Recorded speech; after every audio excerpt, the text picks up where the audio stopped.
ஏசாயா தீர்க்கதரிசியின் புஸ்தகம் 52ஆம் அதிகாரம் 10வது வசனம். ஏசாயா 52:10. எல்லா ஜாதிகளின் கண்களுக்கு முன்பாகவும் கர்த்தர் தம்முடைய பரிசுத்த புயத்தை வெளிப்படுத்துவார். பூமியின் எல்லைகளில் உள்ளவர்கள் எல்லாரும் நமது தேவனுடைய இரட்சிப்பை காண்பார்கள். பூமியின் எல்லைகளில் உள்ளவர்கள் எல்லாரும் நமது தேவனுடைய ரட்சிப்பை காண்பார்கள். தேவன் இந்த வருஷத்துல நமக்கு கொடுத்திருக்கிற திருவார்த்தை வாக்குத்தத்தமான வார்த்தை. கர்த்தருடைய புயம் என்ன செய்யும்? பரிசுத்த புயத்தை கர்த்தர் வெளிப்படுத்தி அவர் செய்கிறதான அநேக காரியங்கள் உண்டு. அதை நீங்கள் வாசிக்கிறதான வேளையில் இந்த 10ஆம் வசனத்தில் சொல்லியிருக்கிறபடி பிரதானமாக சொல்லப்பட்டிருக்கிற விஷயம், பூமியின் எல்லைகளில் உள்ள ஜனங்கள் எல்லாம், பூமியின் எல்லை என்று சொன்னால் என்ன? ஆர்டிக் முதல் அண்டார்டிகா வரையில் பூமியில் ஜனங்கள் குடியிருக்கிற எல்லா எல்லைகளும், எல்லா மக்களும் ரட்சிக்கப்படுவார்கள் என்பதுதான். அதுதான் முதலாவது. அது தேவனுடைய ஒரு பெரிய ஒரு திட்டம், பெரிய ஒரு ஆசை, ஆண்டவருடைய ஒரு பெரிய ஒரு செயல். அது அவசியமான ஒன்று. அது ஆண்டவருடைய ஆசை, தேவனுடைய விருப்பம். அதே போல நீங்கள் 54ஆம் அதிகாரத்தில் 3வது வசனத்தை வாசித்து பாருங்கள். நீ வலதுபுறத்திலும் இடதுபுறத்திலும் இடங்கொண்டு பெருகுவாய், உன் சந்ததியார் ஜாதிகளை சுதந்திரித்துக் கொண்டு பாழாய் கிடந்த பட்டணங்களை குடியேற்றி வைப்பார்கள்.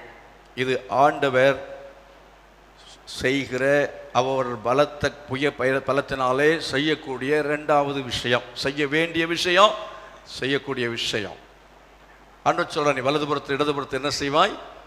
இடங்கொண்டு பெருகுவாய்.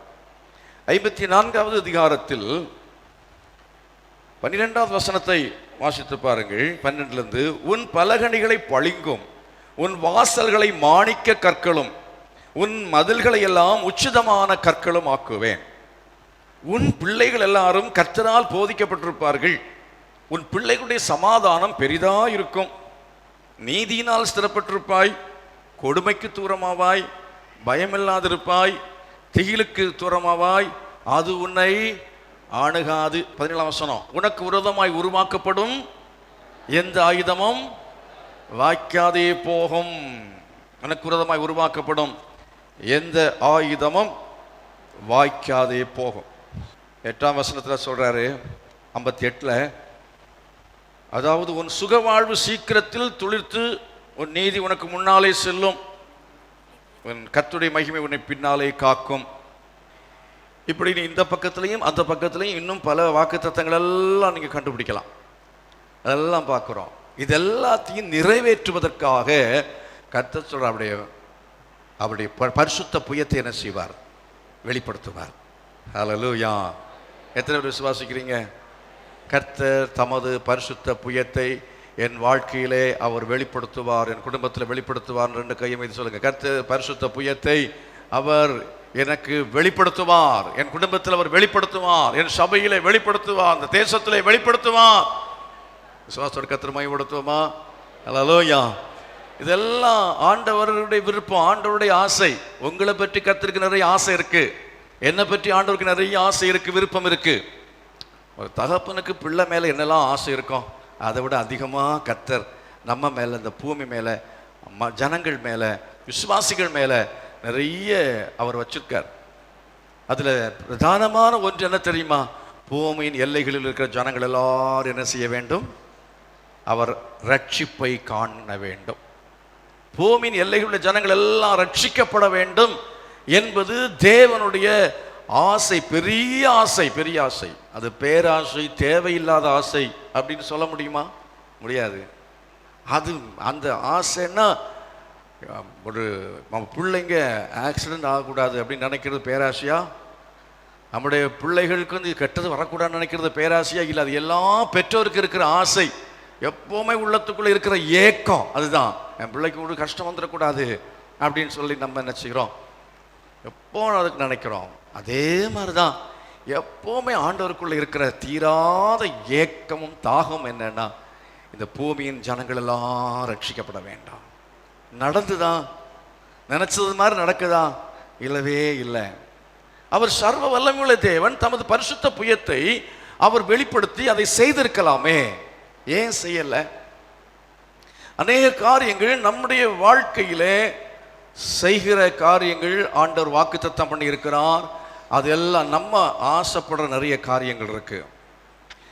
எனக்கு எதை பற்றியுமே ஆசை இல்லை, எதை பற்றியுமே கவலை இல்லைன்னு சொல்ற ஆட்கள் எத்தனை பேருக்கு இருக்கிறீங்க? அப்படி இருந்தால் உங்க தனியாக வந்து பாருங்க. எல்லாருக்குள்ளேயும் ஒரு ஆசை இருக்கிறது, ஒரு விருப்பம் இருக்கிறது. அப்படி ஆசை இருக்கு, விருப்பம் இருக்குங்கிறதுக்காக நீங்க வந்து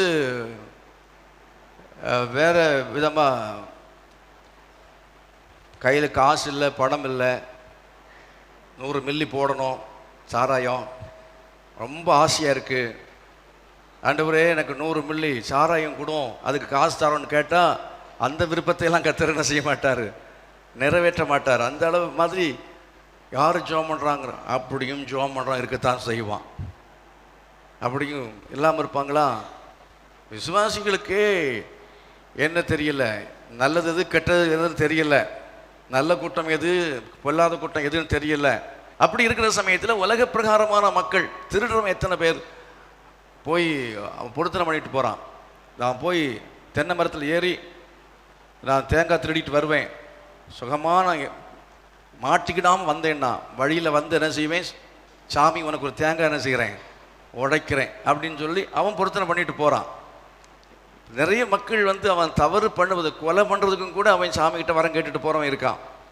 அது மாதிரி நமக்கு வேண்டாத விருப்பங்கள் இருக்கிறது, அதில் வேதம் சொல்லவில்லை. 53வது அதிகாரத்தில் 10வது வசனத்தில் கடைசி வாசகத்தை நீங்கள் படிச்சீங்கன்னா, கர்த்தருக்கு சுத்தமானது அவர் கரத்தினால் என்ன செய்யும், வாய்க்கும்.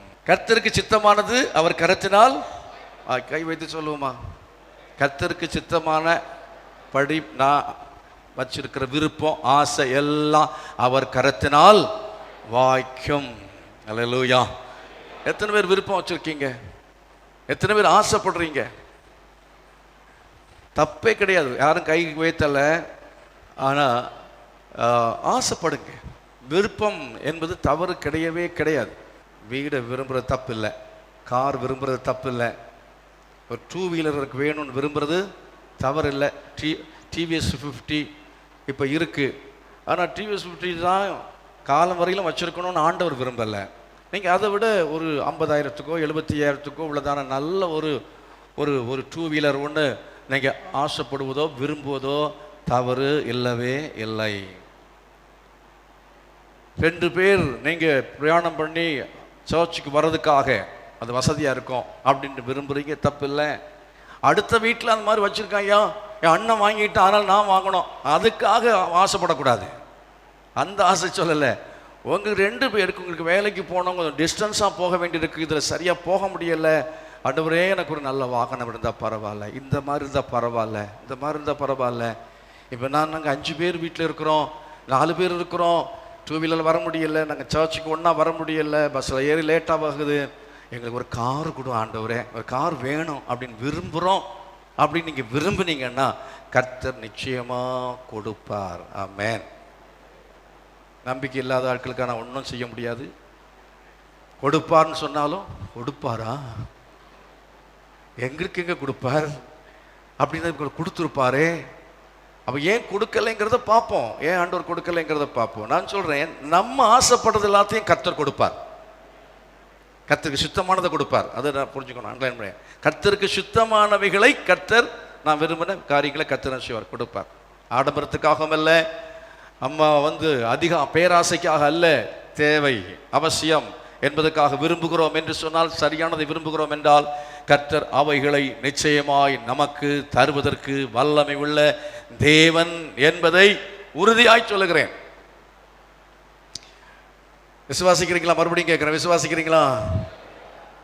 இப்போ நான் சொல்கிறது உங்களுக்கு கொஞ்சம் கஷ்டமாக இருக்கும். என்ன அப்படின்னு கேட்டிங்கன்னா, ஆண்டவருக்கு ஒரு ஆசை இருக்குது. நம்ம விரும்புகிற இந்த ஆசையெல்லாம், அவருக்கு கார் பங்களா எல்லாம் அவருக்கு ஆசை இல்லை. அவர் வான பூமி எல்லாம் அவருக்கு சொந்தம். அவருக்கு இருக்கிற ஒரே ஒரு ஆசையை நான் உங்களுக்கு சொல்றேன். யாருக்கா தெரியுமா? ஆண்டவருக்கு இருக்கிற ஒரே ஒரு ஆசை 52:10 கீழே உள்ளதை படிங்க. பூமியின் எல்லைகளில் உள்ள ஜனங்கள் எல்லாரும் என்ன செய்ய வேண்டும்? நம்முடைய ரட்சிப்பை காண்பார்கள். பூமியின் எல்லையுள்ள ஜனங்கள் எல்லாம் ரட்சிப்பை காண்பார்கள். அது யாருடைய ஆசை? தேவனுடைய ஆசை. அவருடைய ஒரே ஆசை அதுதான். பூமியின் ஜனங்கள் எல்லாம் ரட்சிக்கப்படணும். ஒருத்தரும் கெட்டு போகக்கூடாது. ஒருவரும் கெட்டு போவது தேவனுடைய சித்தம் அல்ல என்று சொல்லப்பட்டிருக்கிறது. இந்த ஆசையை அவருக்கு பூர்த்தி செய்ய முடியவில்லை. அவரதை அந்த பொறுப்பை நம்முடைய யார் கையில் கொடுத்திருக்கிறார்? நம்ம கையில் கொடுத்திருக்கிறார். ஆகவே தான் மத்தேயு சுவிசேஷத்தில் கடைசியில் நம்ம படிக்கிறோம், நீங்க எனக்கு சகல அதிகாரம் கொடுக்கப்பட்டிருக்கிறது, ஆகையால் நீங்கள் புறப்பட்டு போய். வேடிக்கையாக இருக்கு பாருங்க. அவருக்கு சகல அதிகாரம் கொடுக்கப்பட்டிருக்கிறதா. ஆண்டவர் என்ன செய்வார்னா, எல்லாத்தையும் நான் செய்கிறேங்கிறதான ஒரு டிக்டேட்டர்ஷிப்போ இல்லைன்னா ஒன் மேன் ஷோ கிடையாது. அவர் எல்லாம் நான் தான் செய்வேன் அப்படி. நமக்கு ஒரு நல்ல முதலாளி, நமக்கு ஒரு எஜமானனாக அவர் நமக்கு ஒரு ரோல் மாடல். என்னன்னா, அவர் எல்லாம் அவருக்கு முடியும், எல்லா அதிகாரம் அவருக்கு இருக்கிறது, சக்தி இருக்கிறது. ஆனாலும் ஆண்டவர் என்ன செய்கிறார்? நம்முடைய கையில் உத்தரவாதத்தை கொடுக்கிறார், நம்முடைய கையிலே பொறுப்பை கொடுக்கிறார். இந்த பூமியின் எல்லைகளில் உள்ள ஜனங்கள் எல்லாரும் ரட்சிக்கப்பட வேண்டும் என்பதற்காக அவர் என்ன செய்கிறார் தெரியுமா? அந்த வேலையை ரட்சிக்கப்பட்டவங்க கையில் கொடுத்துடுறார். ரட்சிக்கப்பட்ட ஒரு விசுவாசி, அவர் ஒருத்தர் 1-2 பேர் அவராக ரட்சிப்பார், பலரை ரட்சிப்பார். ஆனால் ரட்சிக்கப்படுகிற அவர்கள் அவங்க என்ன செய்யணும்? மற்றவர்களை இந்த ரட்சிப்பை காண செய்வதற்காக வேலை செய்யணும். ஹல்லேலூயா. அப்போ அவருடைய ஆசை நிறைவேறும். அவருடைய ஆசையை நிறைவேற்ற வேண்டும் என்று விரும்புகிற ஒவ்வொருவரும் அவர்கள் இந்த ஆசையை நிறைவேற்றுவதற்கான காரியத்தை அவர்கள் செய்வார்கள். அவருடைய ஆசையை நாம் நிறைவேற்றுவோம் என்று சொன்னால், நான் இப்ப சொல்ற நல்லா கவனிச்சுக்கிங்க, அவருடைய ஆசையை நம்ம நிறைவேற்றிட்டோம்னா நம்ம ஆசையும் நம்ம விருப்பத்தை எல்லாத்தையும் அவர் பரிபூர்ணமாய் நிறைவேற்றி விடுவார். சிம்பிள் ஃபார்முலா தான், ஆனால் பெரிய உண்மை அதில் இருக்கிறது. அவருடைய ஆசையை நம்ம நிறைவேற்றினா நம்ம ஆசையை நம்ம விருப்பமெல்லாம் அவர் நிறைவேற்றுவதற்கு கேரண்டி கொடுக்குறார். நான் செய்கிறப்பா, நீ ஏன் ஆசையை நிறைவேற்றுவாயினால் நான் ஆசையில் ஒன்றையுமே குறை வைக்க மாட்டேன், எல்லாம் நிறைவேற்றுவேன் ஆண்டவர் சொல்கிறேன். என்னுடைய வாழ்க்கையில் தான் நான் அனுபவித்திருக்கிறேன். நான் கொஞ்சம் முன்ன சாட்சியாக சொன்னேன், ஏதோ கொஞ்சம் அவருடைய ஆசையை நிறைவேற்றுவதற்கு கொஞ்சம் பாடுபடும் முயற்சி பண்ணுறதுனால கர்த்தர் எனக்கு அவருடைய வாக்குத்தத்தங்களை அவர் நிறைவேற்றி கொண்டு வந்து கொண்டே இருக்கிறார். இப்போ வாசித்த இந்த வசனங்கள் எல்லாவற்றையும் நான் சுதந்திரமாக்கி இருக்கிறேன். எல்லாம் சுதந்திரமாக இருக்கிறது. இன்னும் இருக்கிற வாக்குத்தத்தங்கள் எல்லாவற்றையும் சுதந்திரிக்காமல் எதாக இருந்தால் அதையும் நான் சுதந்திரிப்பதற்கு தொடர்ந்து இந்த அவருடைய ஆசையை நிறைவேற்றுவதே என்னுடைய லட்சியமும் நோக்கமாய் இருக்க வேண்டும். இயேசு சொன்னார், முதலாவது தேவராஜ்யத்தை நீதி என்ன செய்யுங்கள்? தேடுங்கள், அப்பொழுது இவைகள் உங்களுக்கு என்ன செய்யப்படும்? ஆசைப்பட்டதெல்லாம் கூட கொடுக்கப்படும். இவைகள் இல்லைன்னா ராய்க்கிடும். ஆசைப்பட்டதெல்லாம்னா அதை நீங்கள் நல்ல புரிஞ்சுக்கணும். தேவனுக்கு சுத்தமானவைகள் எல்லாத்தையும் கர்த்தர் கொடுப்பார். கரங்களை வைத்து தேவ சமூகத்தில் கர்த்தர் ஸ்தோத்திரம் பண்ண ஆண்டவரே, உம்முடைய சமூகத்தில் என் விருப்பங்கள் எல்லாம் கர்த்தா வைக்கிறேன். அந்த விருப்பங்கள் எல்லாவற்றையும் நிறைவேற்றுகிற தெய்வம் என்பதை நான் விசுவாசிக்கிறேன். நீர் கொடுத்த வாக்கு தத்தங்களுக்காக ஸ்தோத்திரம், நீர் கொடுத்த வாக்கு தத்தங்களுக்காக ஸ்தோத்திரம். அவள் எல்லாவற்றையும் நிறைவேற்ற போறதுக்காக உமக்கு ஸ்தோத்திரம், உமக்கு ஸ்தோத்திரம், உமக்கு ஸ்தோத்திரம். நல்ல கவனிங்க, பரிசுத்த வேதாகமத்தில் நாம் அதை செய்ய வேண்டும் என்றால் நாம் அவைகளை நிறைவேற்றுவதற்கு நம்ம செய்ய வேண்டிய சில காரியங்களை உங்களுக்கு நான் சொல்ல விரும்புகிறேன். 52வது அதிகாரத்தில் முதல் அந்த 2 எழுத்தையும் வாசிங்க. முதல்ல எழும்பு எழும்பு எழும்பு எழும்பு. நம்ம செய்ய வேண்டியது என்ன? எழும்பணும். ஆண்டவர் சொல்றாரு, நீ எழும்பு, என்னுடைய ஆசையை நீ நிறைவேற்ற வேண்டும் என்றால் என்னுடைய ஆசையை நீ நிறைவேற்ற வேண்டும் என்று சொன்னால் நீ என்ன செய்யணும்? முதலாவது எழும்ப வேண்டும். ஒரு நாள்ல பேதுருவும் யோவானும் ஆலயத்துக்கு போனார்கள்.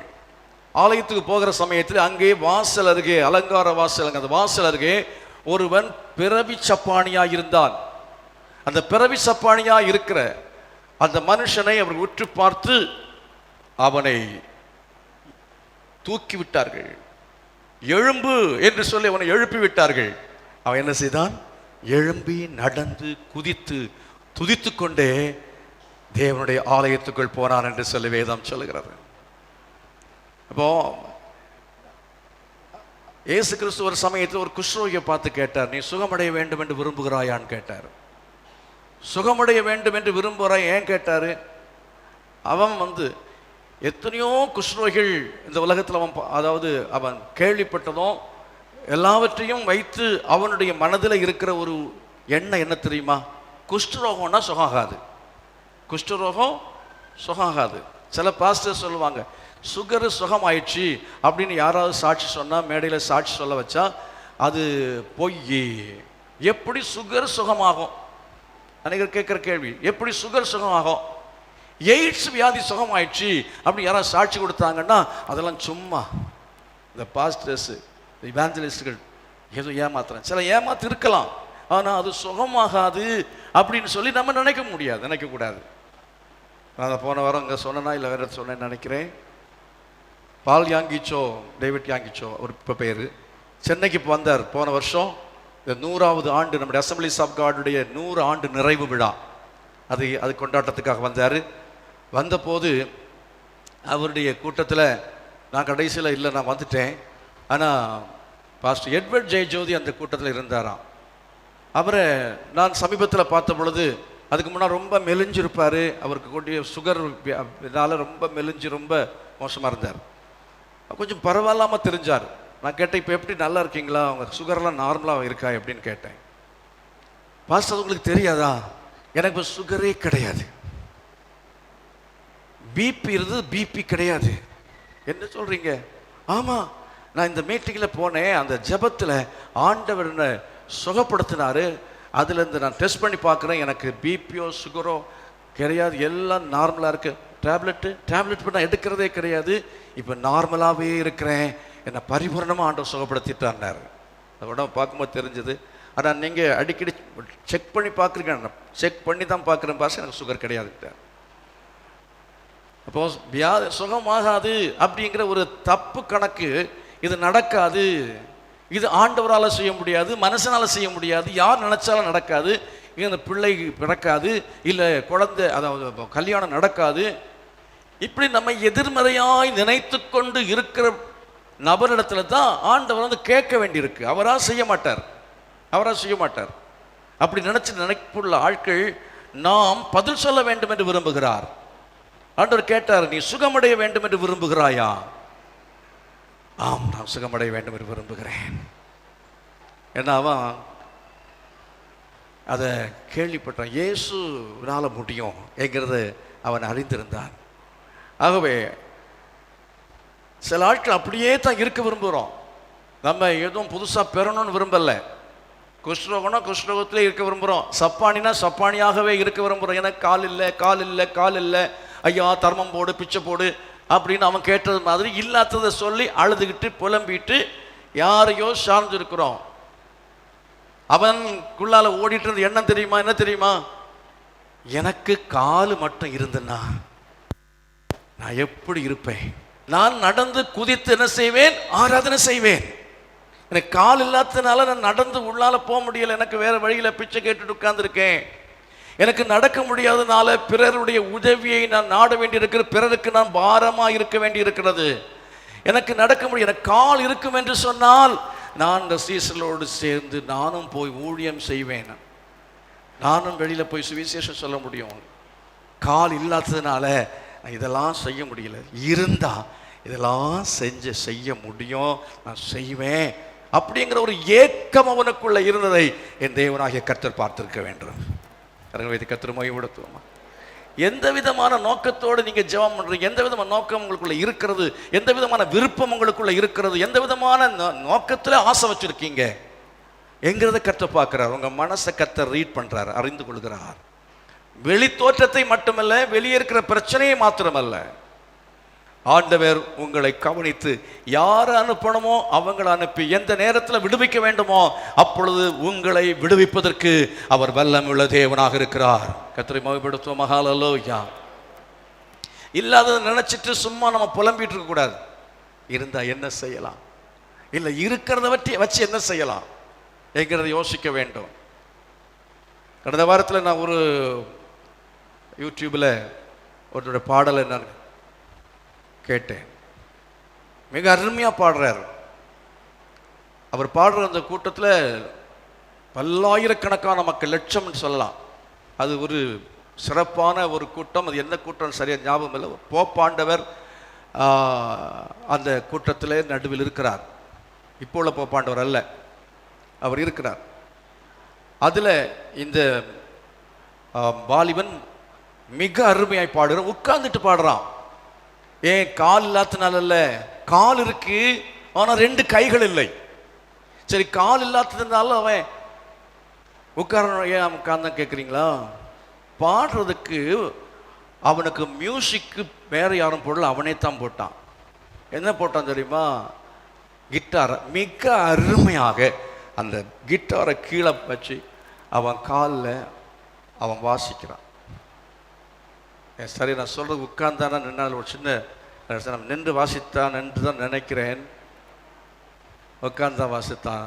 பலருக்கு நான் சில அனுப்பி கொடுத்துருக்கேன் அந்த வாட்ஸ்அப்பை. எல்லாரும் ரொம்ப என்ஜாய் பண்ணாங்க பார்த்து.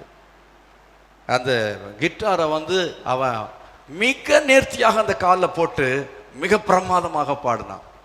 போப்பாண்டவர் இறங்கி போய் அந்த மேடையிலேருந்து, இதை விட கொஞ்சம் சின்ன மேடை, அவர் குதிச்சு கீழே இறங்கி அந்த பக்கம் அந்த மேடை, அவனுக்கு இன்னொரு மேடை இருந்தது, அந்த மேடையில் ஏறி அவனை கட்டி பிடிச்சி முத்தம் கொடுத்தார்.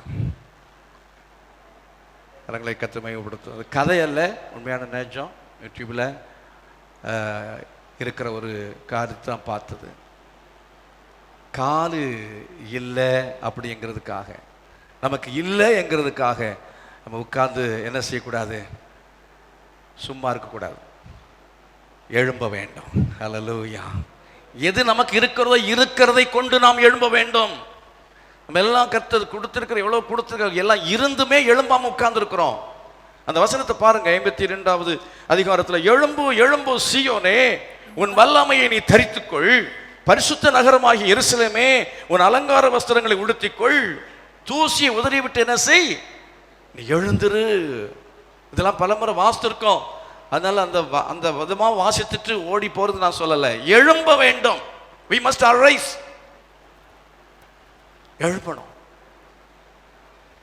சும்மா எதையோ சொல்லிட்டு சாக்கு போக்கு சொல்லிட்டு நம்ம சும்மா உட்கார்ந்து இருக்க கூடாது. சபையில நம்ம எழும்பணும். எல்லாம் உட்கார்ந்து இருக்கிறோம். மௌனமா இருக்காதே, மௌனமா இருக்கான்னு சொல்லி பாடிக்கிட்டு இருக்கிறோம். யாருக்கு நம்ம மௌனமா இருக்க மாட்டேன். எழும்பு சீயோனே, எழும்பு சீயோனே. ஆண்டவர் நம்மகிட்ட சொன்னதை பாட்டா நம்ம பாடுறோம். யார்கிட்ட சொல்றோம் நமக்கே தெரியாது. நம்ம எழும்ப வேண்டும். தெபோராள் எழும்பினாள், அதே மாதிரி நம்ம எழும்பணும். அப்புறம் தான் கிராமங்கள் என்ன செய்தது, வாழ்வடைந்தது. தெபோரா எழும்பு மட்டும் கிராமங்கள் பாழாய் கிடந்தன என்று சொல்லி பாடுகிறார்கள். அவ்விதமாய் தேவனுடைய சபை பாழாய் கிடக்கிறது, அநேகருடைய குடும்பங்கள் பாழாய் கிடக்கிறது, நம்முடைய தேசம் பாழாய் கிடக்கிறது. ஆனால் இந்த சபையில் இருக்கிற அனைவரும் ஏதோ ஒன்று சொல்லிட்டு இருக்கிறோம், என்னால முடியாது. ஏன்? ஒரு காரணம். ஏதோ கால் இல்லை, கை இல்லை, இல்லை வேற ஒரு காரணம், ஏதோ ஒரு காரணத்தை சொல்லுகிறோம். நான் சொன்னேன், கால் இல்லாதவன் காலு கொண்டு அவனால கிட்டார் போட முடிகிறது. கால் இல்லாதவன் காலுனால உபயோகப்படுத்தி அவன் கிட்டார் போட முடிகிறது. அப்படி என்று சொன்னால் நிச்சயமாக உங்களால என்னால கையிருந்து கிட்டார் படிக்காமல் இருக்கிறோம், கையிருந்து ஒரு இன்ஸ்ட்ருமெண்ட் வாசித்து இந்த கொயரில் சேர விரும்பவில்லை, பாட தெரிஞ்சாலும் நம்ம இங்கே பாடுறதுக்கு ஆள் இல்லை, இன்னும் எத்தனையோ வேலைகள் இருக்கிறது, அவைகளை செய்வதற்கு யாரும் எழும்புகிறதில்லை. வாலிபர்கள் எழும்புகிறதில்லை, வயதானவர்கள் எனக்கு வயசாச்சு அப்படின்னு சொல்லி உட்கார்ந்துருக்கிறோம். வாலிபன் அவன் வேற எதையோ சொல்லிட்டு அவன் உட்கார்ந்துருக்கிறான். அதை ஆண்டவர் சொல்றாரு, எழும்பு சீயோனே, எழும்பு.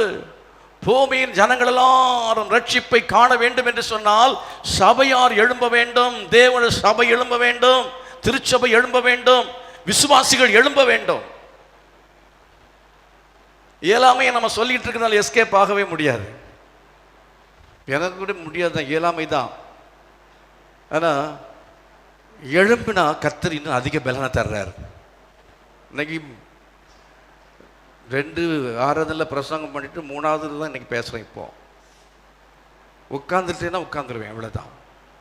நின்று பேசுறதுங்கிறது கொஞ்சம் கஷ்டம்தான், முடியாது தான். ஆனாலும் கர்த்தர் பலன் தருகிறார், ஆண்டவர் விடுதலை தருகிறார், சுகம் தர்றாரு. கர்த்தர் மையப்படுத்துவோம். 26ஆம் தேதி கடலூர் போக முடியாது, கேன்சல் பண்ணிவிடுவோன்னு நினச்சேன், முடியல. அதுக்கு முந்தைய 2 மீட்டிங்கெல்லாம் நான் வரலன்னு. இல்லை பாஸ்டர் எப்படியாவது வரணும், ஆத்தூருக்கு பக்கத்தில் ஒரு சர்ச் டெடிகேஷன், நீங்கள் தான் பண்ணணும், நீங்கள் தான் பிரசங்கம் பண்ணணும். சரி முயற்சி பண்ணி போயிடுவோம். போனதோட கர்த்தர் விடுதலை தந்தார். கடலூருக்கும் கேன்சல் பண்ணாமல் போனேன், அங்கேயும் போய் ஊழியத்தை செய்ய முடிந்தது. ஆண்டவர் சுகத்தை தருகிறார். நம்ம எழும்பி கர்த்தருக்காக நம்ம செயல்படும் பொழுது, ஆண்டவருக்காக நம்ம காரியங்களை செய்ய வரும்போது, கர்த்தர் நமக்கு ஞானம் இல்லைன்னு சொல்கிறது, நமக்கு இருக்கிற ஞானத்தை பயன்படுத்தி எதையாவது செய்ய ஆரம்பிச்சு இன்னும் ஞானத்தை அதிகமாக தருவார். ஆசீர்வாதம் டிவியில் அந்த ஆசீர்வாதம் டிவி அந்த நபர் பேர் எனக்கு ஞாபகத்து வரல. ஆமாம், அவர் ஆரம்பத்தில் பாடுவார். பாட்டு பாடினார நான் ஆஃப் பண்ணிடுவேன், அவ்வளோ பரிதாபமாக இருக்கும். ஆனால் இப்போ நல்ல சங்கீதங்களை அருமையாக பாடுறார். ஆகவே அந்த முயற்சி பாருங்க. இல்லை இயலாமை எனக்கு வராது தெரியாதுங்கிறது இல்லை, அதுக்காக பாட தெரியாமலே சும்மா பாடி ஆட்களை சங்கடப்படுத்தவும் கூடாது. அதை டெவலப் பண்ணியிருக்கிறார். ஆகவே அந்த விதமாய் நாம் முயற்சி செய்ய வேண்டும், எழும்ப முயற்சி செய்யணும். நம்ம கொஞ்சம் முயற்சி பண்ணோம்னா பேதுருவும் யோவானும் வந்துருவாங்க, அவங்க தூக்கி விடுறதுக்காக. கரங்களை கொட்டி கர்த்தரை மையப்படுத்துவோமா? ஹல்லேலூயா. நீங்க அசைய மாட்டீங்க, நீங்க எழும்ப மாட்டீங்க. எழும்பணும்னு விருப்பமே கிடையாது. உனக்கு நீ உனக்கு நல்ல ஒரு வாழ்க்கை வேணும், உனக்கு கல்யாணம் வேணும், நடக்கணும் விரும்புறியா அப்படின்னு ஆண்டவர் கேட்க வேண்டியது இருக்கு. ஏன்னா அதை பற்றி ஜெபம் இல்லை, அதை பற்றி எந்த விதமான முயற்சியுமே இல்லை. நம்ம கொஞ்சம் எழும்பணும்னா கர்த்தர் தம்முடைய தாசர்களை அனுப்பி அவர் தூக்கி விடுவார். நமக்கு உதவி செய்கிற தேவனாக இருக்கிறார். கரங்களை வைத்து ஆண்டவர் மையப்படுத்துவார். அதை கர்த்தர் சொல்ல, எழும்பு சீயோனே, நீ எழும்பு என்று ஆண்டவர் சொல்லுகிறார். அடுத்தது ஒரு வசனத்தை வாசிங்க. 54வது அதிகாரத்தில் 1வது வசனம். 54. பிள்ளை பெறாத மலடியே மகிழ்ந்து பாடு, கற்பவேதனை படாதவளே கம்பீரமாய் பாடி ஆனந்த சத்தமிடு. யாரு செய்யணும் இதை? இல்லாதவள், பிள்ளை இல்லை, பாடுவாளா? அன்னாள் பாடினாளா? அழுதுகிட்டு இருந்தா. அழுறத நிறுத்தணும், கம்ப்ளைண்ட் பண்ணுறது நிறுத்தணும், சும்மா குறை சொல்கிறத நிறுத்தணும், முறுமுறுக்கிறத நிறுத்தணும். நிறுத்திட்டு பாடணும். என்ன செய்யணும்? பாடணும். என்ன பாடுறது? ஓடு ஓடு, ஆடு ஆடு, சாடு சாடு, அப்படி அந்த மாதிரி பாட்டெலாம் தூக்கி குப்பையில் போட்டுட்டு தேவனை துதிக்கிற நல்ல பாட்டுகள் இருக்கிறது. சாராளோட அந்த அம்மாலாம் எழுதின பாட்டு ரொம்ப அருமையான பாட்டு. உபவாசம் 40 நாள் இருந்து எழுதுவாங்க, அதான் நிற்குது. அந்த காலத்தில் பக்தர்கள் பரிசுத்தமான எழுதின பாட்டுகள், ஞான பாட்டு, கீர்த்தனையில் எல்லாம் இருக்கிற பாட்டுகள் நல்ல பாட்டுகள் தான். அதெல்லாம் யாரும் சம்பந்தமெல்லாம் சில ஆட்கள் பாடிக்கிட்டு இருக்கலாம் ஒரு வேளை, ஆனால் அது நல்ல பாட்டுகள் இருக்கிறது. நம்ம நல்ல தேவனை துதிக்கிற பாட்டுக்களை எடுத்து என்ன செய்யணும்? மகிழ்ந்து பாட வேண்டும், ஆனந்த சத்தமிட வேண்டும். அதுக்காக வீட்டில் போய் ஆனந்த சத்தம் போட்டுறாதுங்க, வீட்டை காலி பண்ண வச்சுருவாங்க. இங்கே வர்றது அதுக்கு தான். ஞாயிற்றுக்கிழமை உங்களுக்கு காலையில் 9:30 மணிக்கு அப்போது ஒரு 1/2 மணி நேரம் ஆனந்த சத்தம் இங்கேயும் போடுவாங்க, அங்கேயும் போடணும். இங்கே மைக்கு போடுவாங்க, நீங்கள் மைக்கு இல்லாமல் போடணும். இந்த மைக்கு சத்தத்தோட உங்கள் சத்தம் மேலே எழும்பணும். கரங்களை வைத்து கர்த்தரை மையப்படுத்துவோமா? அதுக்காக தான் இந்த மாதிரி கட்டி வச்சிருக்கோம்.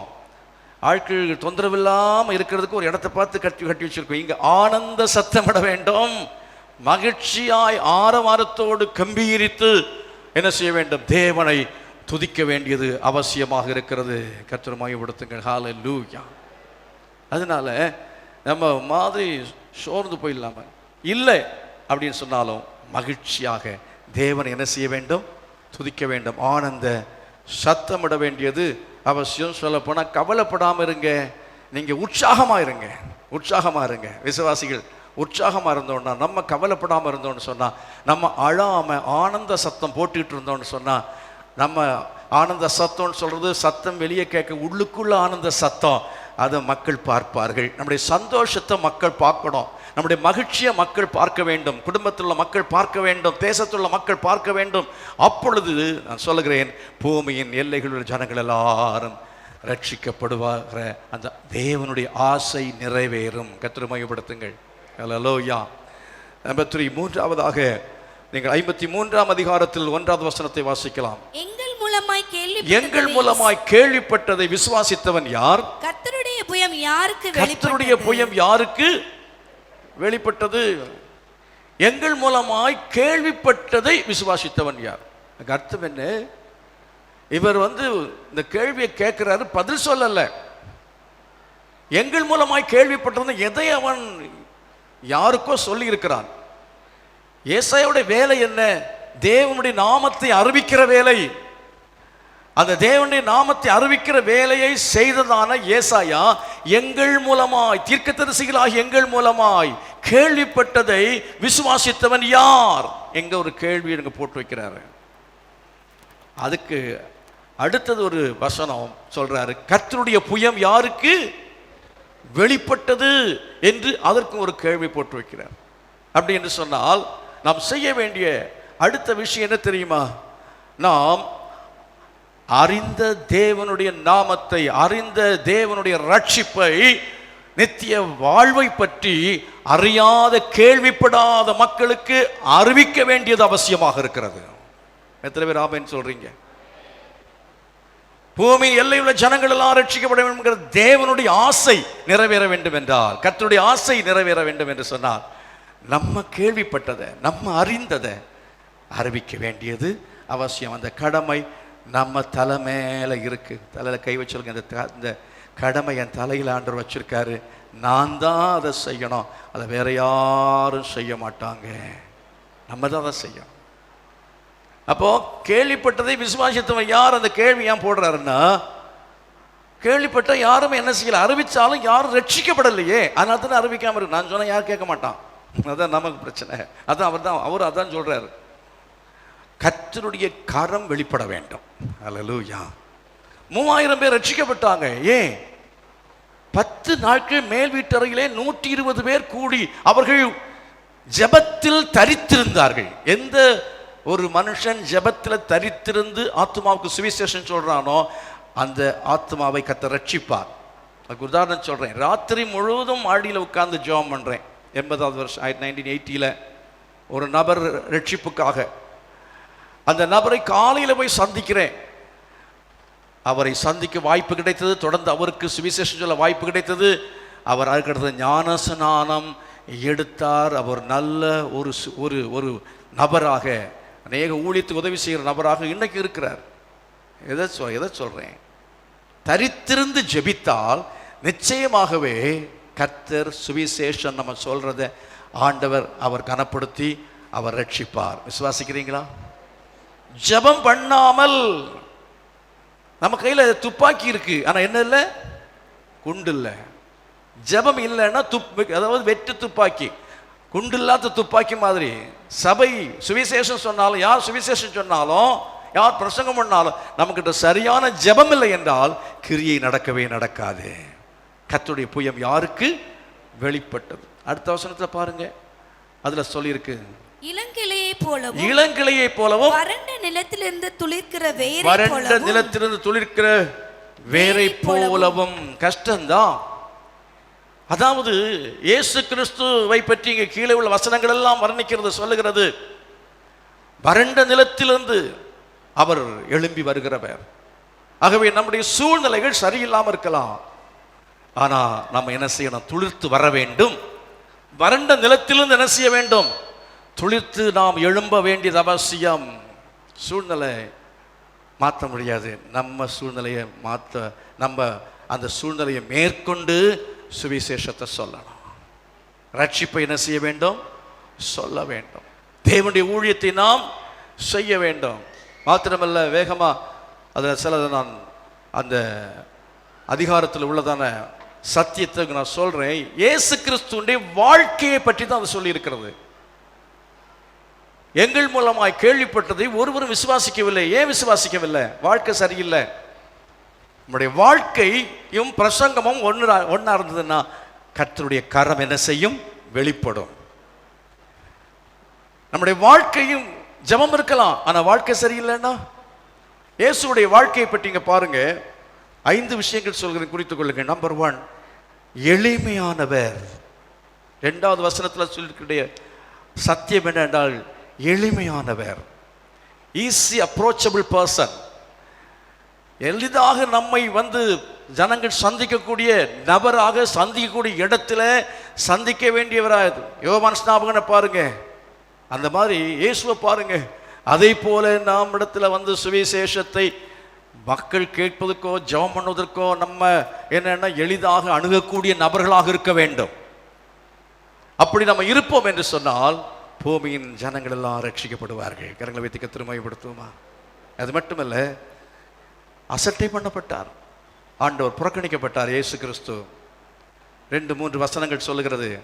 ஆனால் இயேசு கிறிஸ்து அதுக்காக ஒதுங்கி வாழவில்லை.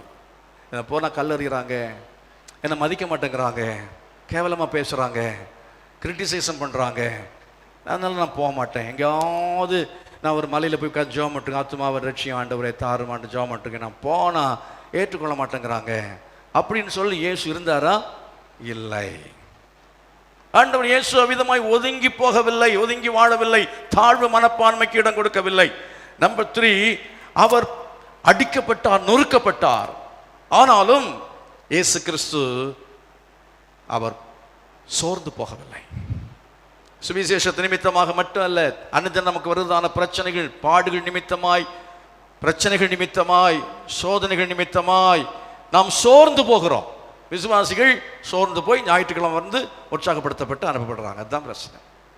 சோர்ந்து போகாதவர் இயேசு. ஹல்லேலூயா. அவரை விட அதிக பாடு நமக்கு வரல, ஆனால் நம்ம என்ன செய்யறோம்? சோர்ந்து போகிறோம்.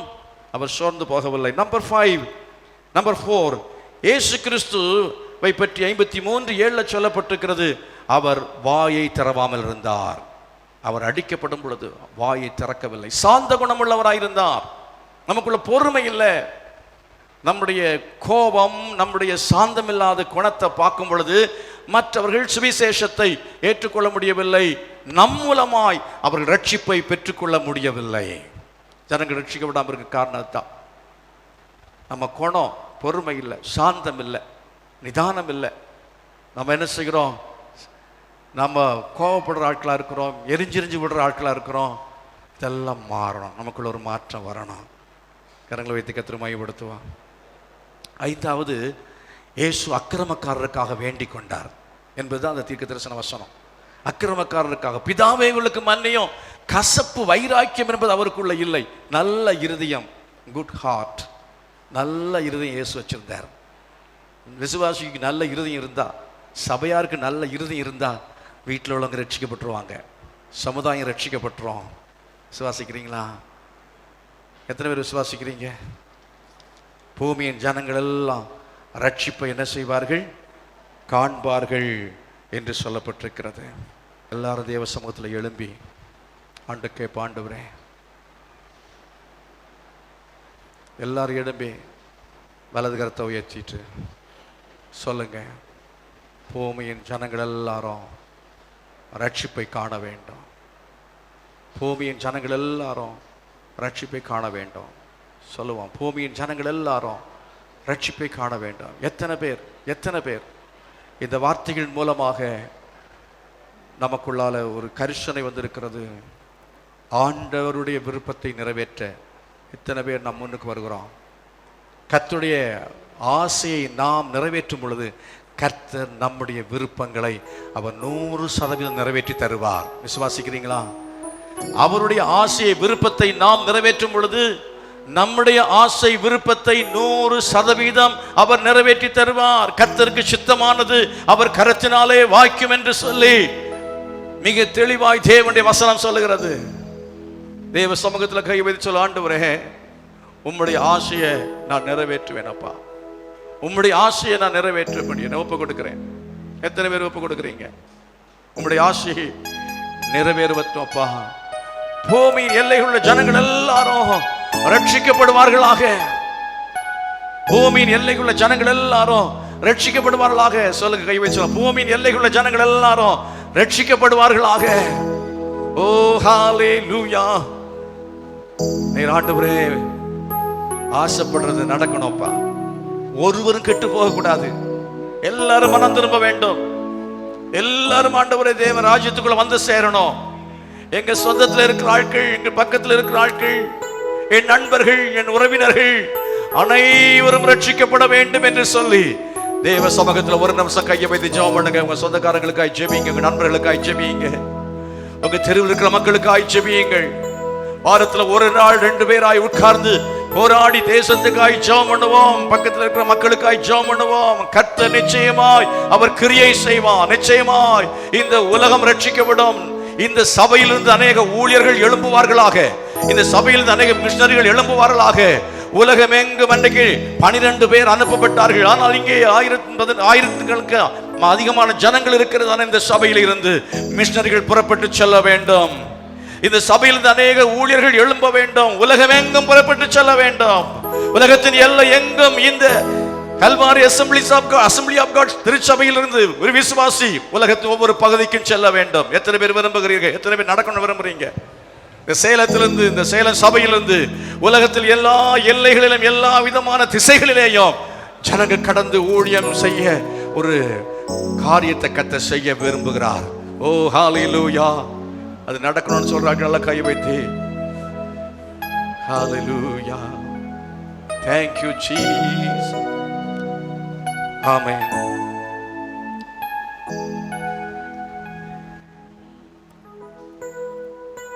கோதுமை மணி போல் மடிந்திடுவே, உமக்காய் தினமும் பலன் கொடுப்பே. 2 கரங்களை வைத்து சொல்லுவோம். கோதுமை மணி போல் மடிந்திடுவே, உமக்காய் தினமும் பலன் கொடுப்பே. அவமானம் நிந்தை சிலுவைதனை சேர்ந்து சொல்லுவோமா? அவமானம் நிந்தை சிலுவைதனை அனுதினம் உமக்காய் சுமக்கின்றே, அனுதினம் உமக்காய் சுமந்திடுவே. உமக்காக தானே ஐயா. உண்மையா சொல்லுங்க. உங்களுடைய ஆசை நடக்கட்டும் ஆண்டவரே. உமக்காக தானே ஐயா நான் உயிர் வாழ்கிறேன் ஐயா. இந்த உடல் உள்ளவெல்லாம் அன்பர் உமக்காக தானே ஐயா.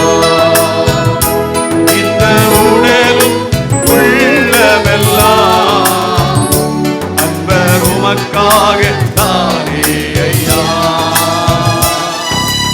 எனது ஜீவனை பாதிக்கவில்லை, காயம் கருதவில்லை. எனது ஜீவனை பாதிக்கவில்லை, ஒரு பொருட்டாய் நான் கணிக்கவில்லை. எல்லோருக்கும் நான் எல்லாமே, எல்லோருக்கும் நான் எல்லாமே. அனைவருக்கும் நான் அடிமையானே, அனைவருக்கும் நான் அடிமையானே. கரங்களை வேண்டி உமக்காக ஒப்புப்படுத்தவர்களாய் நான் உயிர் வாழ்கிறேன் ஐயா. உமக்காக தானே வாழ்கிறேனையா. இந்த உடலும் உள்ளமெல்லாம் அன்பர் உமக்காக தானே ஐயா. இந்த உடலும் உள்ளமெல்லாம் அன்பர் உமக்காக தானே ஐயா.